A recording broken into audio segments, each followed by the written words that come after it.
सणावाराला आपण पुरणपोळी बनवतो, त्यासाठी असं मऊसूत पुरण पाहिजे. त्यासाठी 1 वाटी हरभऱ्याची डाळ घेतली आहे.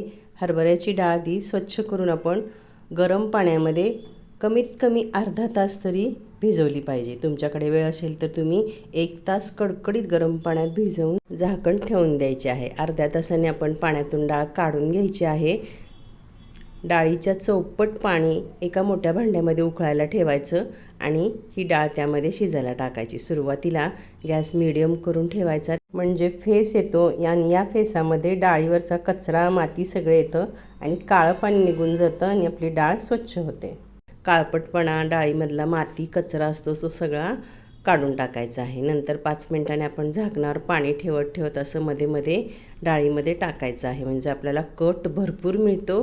आणि डाळीमध्ये नेहमी शिजताना गरम पाणीच टाकायचं, कधीही थंड पाणी टाकायचं नाही, त्यामुळे डाळ छान मऊसूद अशी शिजते. मीडियम टू हाय फ्लेमवर 12-15 मिनिटं छान शिजून द्यायचं. डाळ छान मऊ शिजलेली आहे, ती एका चाळणीत आपण काढून निथळत ठेवायची आणि आपल्याला आमटीसाठी कट बाजूला करून घ्यायचा आहे.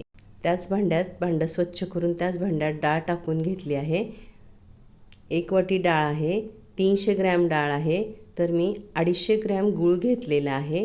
तुम्हाला गोडाचं प्रमाण कमी जास्त करायचं असेल तर करू शकता, किंवा 100 ग्रॅम साखर, 150 ग्रॅम गूळ, किंवा निम्मी साखर निम्मा गूळ असं सुद्धा वापरू शकता. त्याने सुद्धा पुरणपोळी खूप छान होते. गूळ बारीक करून डाळीमध्ये टाकायचं आणि मीडियम टू हाय फ्लेमवर एकसारखं आपण असं फिरवत गूळ छान मिक्स करून घ्यायचा. आणि गूळ डाळ एकजीव झाल्यानंतर छान असं रटरट शिजून द्यायचं, एकजीव होऊन द्यायचं. आणि असा चमचा उभं राहिला म्हणजे आपलं पुरण शिजले असं समजायचं.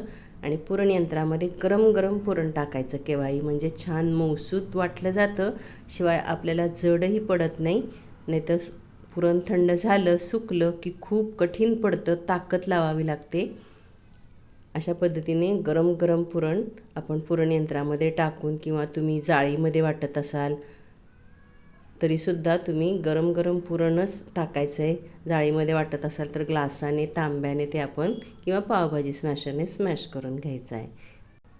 अशा पद्धतीने मऊसूत पुरण तयार होतं. यामध्ये तुम्ही सुंठ, वेलची टाकू शकता. डाळ शिजत असताना हळद टाकू शकता रंगासाठी. करून पहा.